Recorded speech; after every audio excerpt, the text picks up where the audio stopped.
নমস্কাৰ বন্ধু বান্ধৱীসকল, আমাৰ ৰাশিফল চেনেলটোলৈ আপোনালোকক স্বাগতম জনাইছোঁ। ন্যায় আৰু সফলতাৰ দেৱতা শনিদেৱ আমাৰ মাজলৈ আহিব 2026 চনত এক নতুন ৰূপত, যাৰ ফলত আপোনালোকৰ জীৱন পৰিৱৰ্তন হ'বলৈ ধৰিব। কিছুমান ৰাশিৰ জাতক জাতিকাসকলৰ জীৱনত বিশাল পৰিৱৰ্তন আহিব, যাৰ ফলত তেওঁলোকে সকলো ক্ষেত্ৰতে সফলতা আৰু আগুৱাই যাব পাৰিব। আহক তেনেহ'লে আজিৰ ভিডিঅ'টোৰ যোগেদি সুন্দৰভাৱে জানি লওঁ। যদি ভিডিঅ'টো ভাল লাগে লাইক এটা কৰি আমাৰ মনোবল বঢ়াব আৰু আপোনালোকৰ বন্ধুবৰ্গৰ লগত শ্বেয়াৰ কৰি তেওঁলোককো উপকৃত কৰিব। 1 নম্বৰ ৰাশিটো হ'ল বৃষ ৰাশি। বৃষ ৰাশি জাতক জাতিকাসকলৰ ওপৰত 2026 চনত শনিৰ শুভ প্ৰভাৱ পৰা দেখিবলৈ পোৱা যাব, যাৰ ফলত আপোনালোকৰ ঘৰলৈ বহুকেইটা ভাল খবৰ আহিব। ঘৰলৈ প্ৰচুৰ পৰিমাণে অৰ্থৰ আগমন হ'বলৈ ধৰিব। ঘৰৰ ক্ষেত্ৰত বিপুল উন্নতি হ'ব। কৰ্মক্ষেত্ৰত পদোন্নতিৰ প্ৰবল সম্ভাৱনা দেখিবলৈ পোৱা যাব। সামাজিক ক্ষেত্ৰত আপোনালোকৰ উন্নতি বৃদ্ধি পাবলৈ ধৰিব। ঘৰুৱা ক্ষেত্ৰত বহুদূৰ আগুৱাই যোৱাৰ প্ৰবল সম্ভাৱনা দেখিবলৈ পোৱা যায়। ঘৰত সুখ শান্তি বিৰাজ হ'বলৈ ধৰিব আৰু অৰ্থৰ উপাৰ্জনৰ নতুন নতুন বাট আপোনালোকে বিচাৰি পাবলৈ সক্ষম হোৱা দেখিবলৈ পোৱা যাব। সামাজিক ক্ষেত্ৰত আপোনালোকৰ খ্যাতি বৃদ্ধি পাবলৈ ধৰিব আৰু শনিদেৱৰ পৰম কৃপাৰ ফলত আপোনালোকৰ ঘৰত চলি থকা অশান্তিবোৰো দূৰ হৈ পৰিব। কৰ্মক্ষেত্ৰত সফলতা অৰ্জন কৰিব পাৰিব। সামাজিক ক্ষেত্ৰত খ্যাতি লাভ হ'বলৈ ধৰিব আৰু পঢ়া শুনাৰ ক্ষেত্ৰত আপোনালোকৰ অগ্ৰগতি লাভ হ'বলৈ ধৰিব। কিবা নতুন কামৰ কাৰণে যদি আপোনালোকে ৰৈ আছে বা কিবা কাম যদি কৰিম বুলি আপোনালোকে ভাবি আছে, তেনে ক্ষেত্ৰতো এই বৰ্ষ আপোনালোকৰ কাৰণে অত্যন্ত শুভ বুলি ক'ব পৰা যায়। হঠাৎ কাৰোবাৰ পৰা সহায় সহযোগিতা আপোনালোকে লাভ কৰিব পাৰিব, নাইবা কোনো লোকে আপোনালোকক হঠাৎ সহায় কৰিব। অচিনাকি ব্যক্তিৰ পৰাও পোনপটীয়াভাৱে আপোনালোকে সহায় পাবলৈ সক্ষম হোৱা দেখিবলৈ পোৱা যাব। নতুনকৈ ঘৰত যদি কিবা কাম কৰিব বিচাৰে কৰিব পাৰিব আৰু ইয়াৰ উপৰিও আপোনালোকে ঘৰত যদি কিবা মাংগলিক অনুষ্ঠান অনুষ্ঠিত কৰিম বুলি ভাবিছে, তেনে ক্ষেত্ৰতো আপোনালোকে সুন্দৰভাৱে সেই মাংগলিক অনুষ্ঠান অনুষ্ঠিত কৰিব পাৰিব। কৰ্মক্ষেত্ৰত মান যশ বৃদ্ধি পাবলৈ ধৰিব। নিজৰ প্ৰতিভা বিকাশ কৰিবলৈ সক্ষম হ'ব। কৰ্মক্ষেত্ৰত প্ৰচুৰ পৰিমাণে অৰ্থৰ উপাৰ্জন হ'ব। ব্যৱসায়িক বাণিজ্যৰ লগত জড়িত লোকসকলৰ কাৰণেও উন্নতি বৃদ্ধি পাবলৈ ধৰিব আৰু লগতে নতুনকৈ ব্যৱসায়ত বিনিয়োগ কৰাৰ ক্ষেত্ৰতো আপোনালোকৰ সুফল দেখিবলৈ পোৱা যায়। 2 নম্বৰ ৰাশিটো হ'ল তুলা ৰাশি। তুলা ৰাশিৰ জাতক জাতিকাসকলৰ ওপৰত শনিদেৱৰ পৰম কৃপা দেখিবলৈ পোৱা যাব, যাৰ ফলত এই 2026 চনটো আপোনালোকৰ কাৰণে অত্যন্ত শুভ প্ৰভাৱ লৈ আহিব। আপোনালোকৰ ঘৰত ভাল খবৰ আহিবলৈ ধৰিব। ঘৰত আয় মাত্ৰা বৃদ্ধি পাবলৈ ধৰিব। ইতিবাচক প্ৰভাৱ আপোনাৰ জীৱনৰ ওপৰত শুভভাৱে পৰা দেখিবলৈ পোৱা যাব। জীৱনৰ প্ৰতিটো ক্ষেত্ৰতে ইতিবাচক ফল লাভ কৰিবলৈও আপোনালোকে সক্ষম হ'ব। আৰ্থিক ফালৰ পৰা বহুদূৰ আগুৱাই যাব পাৰিব। উপাৰ্জনৰ বাট আপোনালোকৰ মুকলি হৈ পৰিব। সকলো ধৰণৰ কামতে অৰ্থ উপাৰ্জন কৰিবলৈ সক্ষম হ'ব। কৰ্মক্ষেত্ৰ আৰু ব্যৱসায়িক বাণিজ্যৰ ক্ষেত্ৰত ভাল ফল দেখুৱাব পাৰিব। উচ্চ পদবী লাভ কৰিবলৈ সক্ষম হ'ব। নিবনুৱাসকলৰ কাৰণে কৰ্মপ্ৰাপ্তিৰ প্ৰবল যোগ লৈ আহিছে শনিদেৱে। শনিদেৱৰ পৰম কৃপাৰ ফলত আপোনালোকে যদি কৰ্ম বহুদিনৰ পৰা বিচাৰি আছে, তেনেহ'লে মনে বিচৰা কৰ্ম লাভ কৰিবলৈ সক্ষম হ'ব। ঘৰ পৰিয়ালৰ ক্ষেত্ৰত সুখ সমৃদ্ধি বৃদ্ধি পাবলৈ ধৰিব আৰু সম্পত্তিও বৃদ্ধি পাবলৈ ধৰিব। পাবলগীয়া ধন আদায় কৰি ল'ব পাৰিব। ব্যৱসায় কৰি থকা লোকসকলৰ কাৰণে শুভ হ'ব। লগতে চাকৰি কৰি থকা লোকসকলৰ কাৰণেও শুভ দেখিবলৈ পোৱা যাব। লগতে ব্যৱসায়ত যদি বিনিয়োগ কৰিব বিচাৰে, তেনেহ'লে প্ৰচুৰ পৰিমাণে অৰ্থ লাভ কৰিবলৈ সক্ষম হ'ব।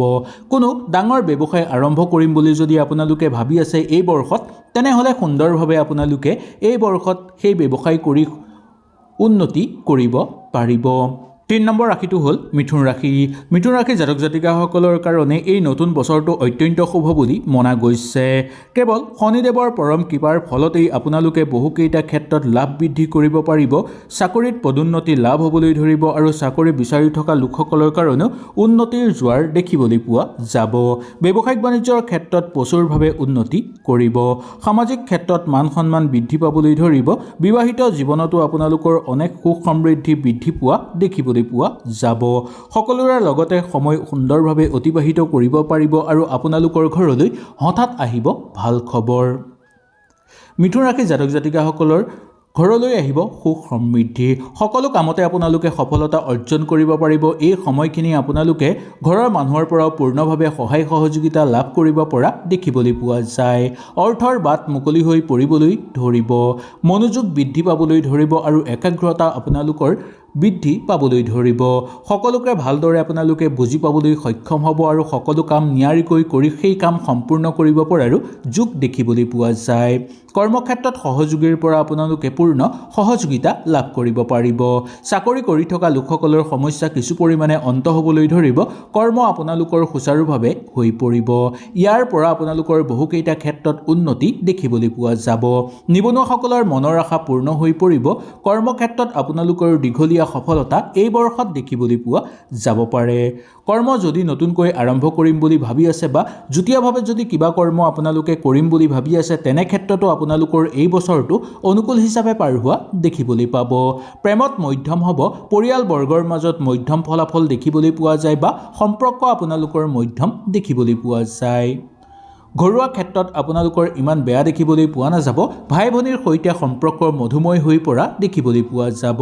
ভ্ৰমণ কৰিব বিচাৰিলে সুন্দৰভাৱে ভ্ৰমণ কৰিব পাৰে আৰু কিবা যদি মাংগলিক অনুষ্ঠান ঘৰত অনুষ্ঠিত কৰিব বিচাৰে তেনে ক্ষেত্ৰতো আপোনালোকে সুন্দৰভাৱে সেই মাংগলিক অনুষ্ঠান অনুষ্ঠিত কৰিব পাৰিব। 4 নম্বৰ ৰাশিটো হ'ল কুম্ভ ৰাশি। কুম্ভ ৰাশি জাতক জাতিকাসকলৰ ওপৰত এই 2026 চনত শনিৰ শুভ প্ৰভাৱ পৰিবলৈ গৈ আছে, যাৰ ফলত এই নতুন বছৰটো আপোনালোকৰ অত্যন্ত শুভ হৈ পৰিব। কুম্ভ ৰাশি জাতক জাতিকাসকলৰ শনি থাকিব দ্বিতীয় স্থানত, যাৰ ফলত আপোনালোকে বহুকেইটা ক্ষেত্ৰত লাভ বৃদ্ধি কৰিবলৈ সক্ষম হোৱা দেখিবলৈ পোৱা যায়। টকা অহাৰ বাট মুকলি হৈ পৰিব আৰু এই ধন আপোনালোকৰ হাতত জমা হ'বলৈ ধৰিব। ঘৰুৱা ক্ষেত্ৰত আপোনালোকৰ শুভ প্ৰভাৱ পৰিবলৈ ধৰিব আৰু কেৰিয়াৰৰ ক্ষেত্ৰতো আপোনালোকৰ অনুকূল প্ৰভাৱ দেখিবলৈ পোৱা যাব পাৰে। কৰ্মৰ সূত্ৰে ঘৰৰ পৰা অলপ দূৰত যাবলগীয়া হ'ব পাৰে আৰু মনে বিচৰা কৰ্ম আপোনালোকে লাভ কৰিবলৈও সক্ষম হ'ব। সকলো কামতে সফলতা আপোনালোকে লাভ কৰিব পাৰিব। আপোনালোকৰ আৰ্থিক অৱস্থা আগৰ তুলনাত ভাল হৈ পৰিব। এই বছৰটো আপোনালোকৰ কাৰণে অত্যন্ত শুভ বুলি ক'ব পৰা যায়। উপাৰ্জনৰ বাট মুকলি হৈ পৰিব। ঘৰলৈ অৰ্থ আহিব। কৰ্মক্ষেত্ৰত নিজৰ প্ৰতিভা আপোনালোকে দেখুৱাব পাৰিব। সকলোৰে মন জয় কৰিব পাৰিব। কৰ্মত সম্পূৰ্ণ ফল লাভ কৰিব পাৰিব আৰু উপাৰ্জন বৃদ্ধি পাবলৈ ধৰিব। খৰচ কমকৈ হ'ব যদিও খৰচৰ প্ৰতি অকণমান নিয়ন্ত্ৰণ ৰখাটো আপোনালোকৰ কাৰণে ভাল। ভবা গুণা নকৰাকৈ কিছুমান কাম কৰিলে আপোনালোকে তাৰ ফল পাবলৈ সক্ষম হ'ব। সেই গতিকে যি কাম কৰিব সেই কাম ভবা গুণা কৰি সুন্দৰভাৱে কৰিবলৈ চেষ্টা কৰিব, তাৰ পৰা উচিত ফল লাভ হ'ব। ঘৰ পৰিয়ালৰ ক্ষেত্ৰত সুখ সমৃদ্ধি বৃদ্ধি পাবলৈ ধৰিব। দাম্পত্য জীৱনো আপোনালোকৰ সুন্দৰ হৈ পৰিব। প্ৰেমৰ ক্ষেত্ৰতো আপোনালোকৰ অনুকূল প্ৰভাৱ দেখিবলৈ পোৱা যাব। নতুনকৈ কিবা যদি ঘৰত মাংগলিক অনুষ্ঠান অনুষ্ঠিত কৰে তেনে ক্ষেত্ৰতো আপোনালোকৰ মংগলময় দেখিবলৈ পোৱা যাব।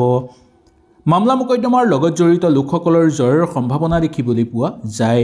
ওচৰ চুবুৰীয়াৰ লগত থাকোঁতে দ্ৰব্য লাভ হ'বলৈ ধৰিব আৰু নতুনকৈ ওচৰ চুবুৰীয়াৰ লগত থাকি আনন্দিত অনুভৱ কৰিব পৰাৰ যোগ দেখিবলৈ পোৱা যাব।